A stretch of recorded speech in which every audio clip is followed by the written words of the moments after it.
The number is 347.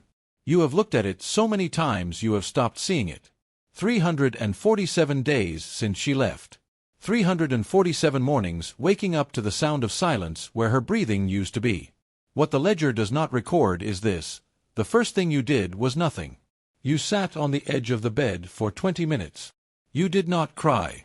You did not call her. You went to work. Level 1. The empty apartment. Here is what you trade. The apartment is 940 square feet. She took 470 of them with her, though she only moved out 3 suitcases and a lamp. You gain the full closet. You gain the entire bed. You lose the sound of keys in the door at 6:30 p.m. That is the deal. You work late now because there is no reason not to. The office empties by 7. You stay until 9, sometimes 10. Your manager notices. He does not say anything, but you see it in the way he lingers by your desk, the way he nods when you send emails timestamped 2247. You eat dinner at your desk 4 nights a week. The routine is efficient. Protein, carbs, vegetables from the same meal prep containers you ordered in bulk. You used to cook together on Sundays. She made a mess of the kitchen and you pretended to be annoyed. The kitchen is spotless now. You have not used the stove in 6 weeks. The silence is absolute. You did not know silence could have wait until you lived alone. It presses against your chest when you unlock the door. It fills the rooms like water. You leave the TV on sometimes just to hear voices that are not yours. Level 2. The gym membership. The exchange rate shifts again. The membership costs $89 a month. You sign up on day 43. A Tuesday. You go before work because the alternative is lying in bed scrolling through photos you should have deleted.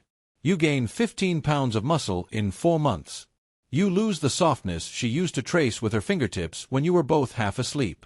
Your body becomes a project. Something you can control with numbers and reps and progressive overload. There is a man at the gym who is always there when you arrive at 5:30 a.m. He is older, maybe 50, and he moves through his routine with the precision of someone who has done this for years. He never speaks. You never speak.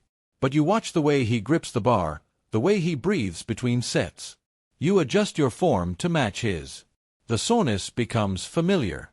You start to prefer it. It is proof of something.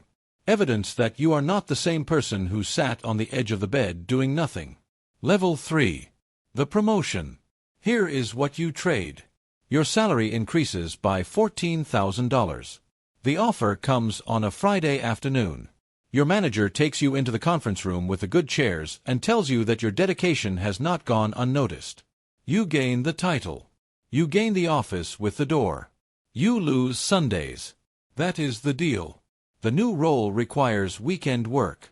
Not every weekend, but enough that the distinction between weekday and weekend begins to blur. You tell yourself this is temporary. You tell yourself this is what advancement looks like. 2 colleagues are in the break room when you walk in to refill your coffee. They are younger, maybe mid-20s.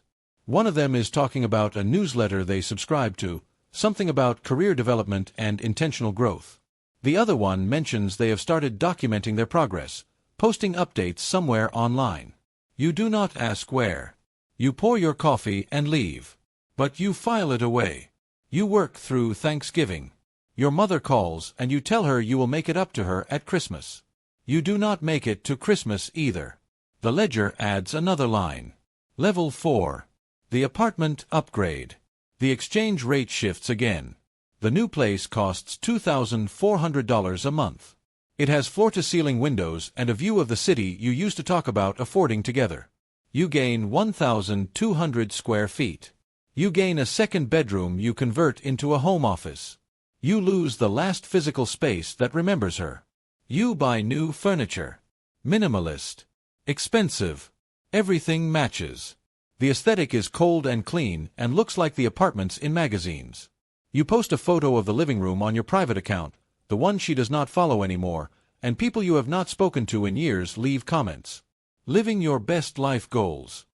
You do not feel like you are living your best life. You feel like you are living someone's idea of what a successful person's life should look like. But the comments keep coming, so you post another photo. The kitchen. The view at sunset. The home gym you set up in the second bedroom.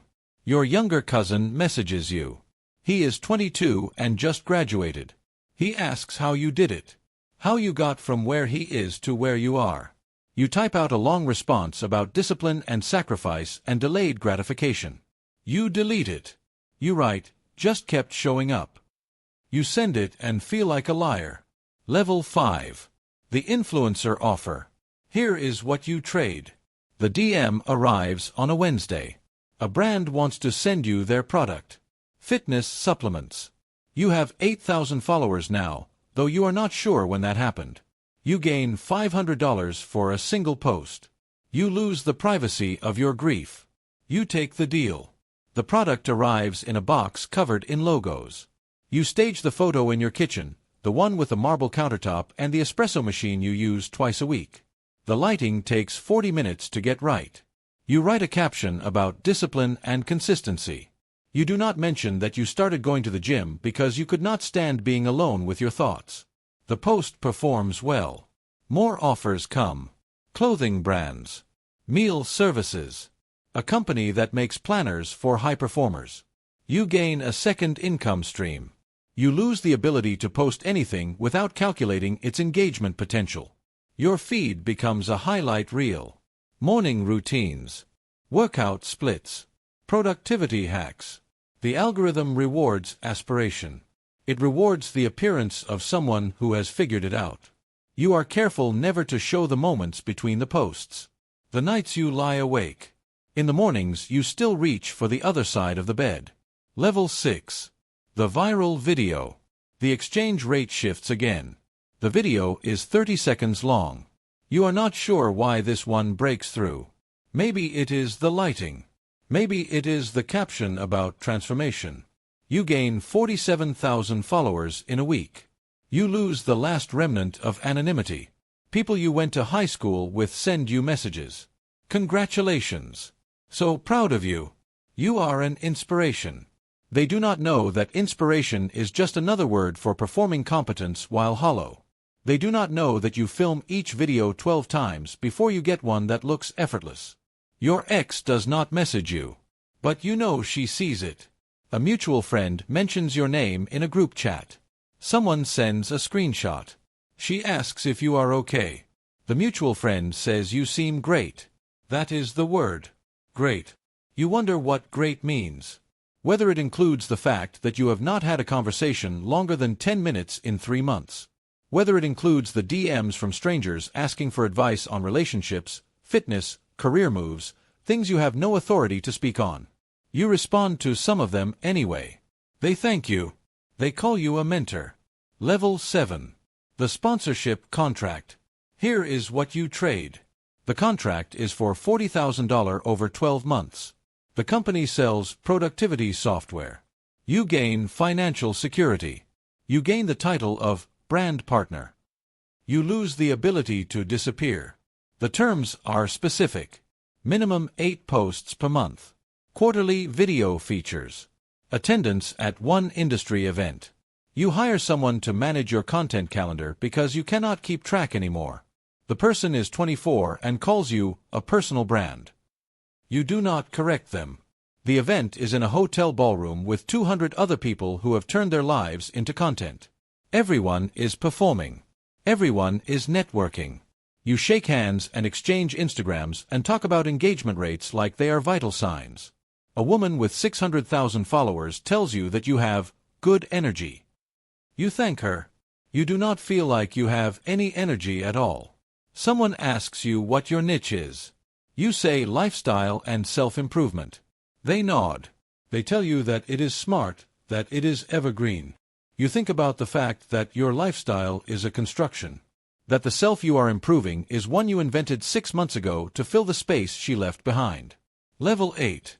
The interview request. The exchange rate shifts again. The podcast host has 2 million subscribers. He wants to talk about your journey. You gain credibility. You gain social proof. You lose the option to tell the truth. You sit in a studio with foam on the walls and a microphone that costs more than your first car. The host asks you how you built your platform. You tell him it started with consistency, with showing up every day, with focusing on what you could control. This is not a lie, but it is not the whole story. The whole story includes her name, and you have not said her name out loud in 4 months. He asks what you would tell someone just starting out.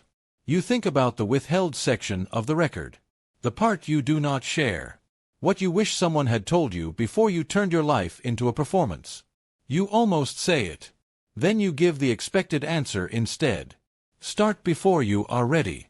Document everything. The audience will find you if you are authentic. The episode goes live 3 weeks later. The comments section fills with gratitude. People say you changed their perspective, that you gave them permission to start. You read every comment and feel nothing. Level 9. The message.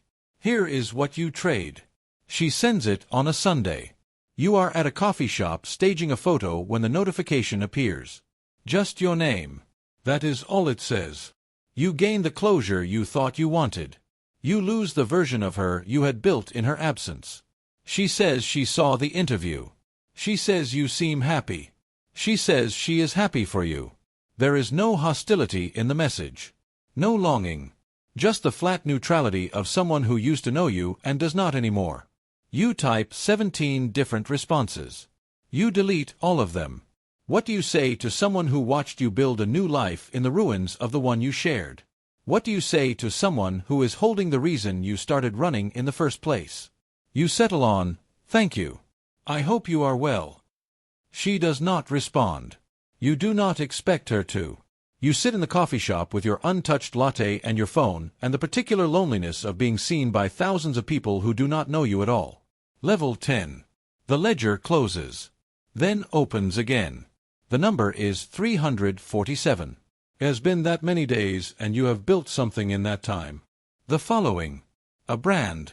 A version of yourself that functions as proof that you are fine. Better than fine. Thriving. But the cost is recorded somewhere the file does not show. In the difference between the person you project and the person you are at 2 a.m. when the content is scheduled and the comments are answered, and there is nothing left to distract you from the fact that you turned your pain into a product. You are in the gym at 5:30 a.m. The older man is there. He finishes his set and wipes down the bench. You watch him leave. Someone younger walks in. Early 20s. Nervous. He sets up at the rack and checks his phone between sets. You see him open the camera. You see him angle it. You see him trying to capture something worth posting. He does not know yet what the next hour holds, what the next year holds. You could tell him.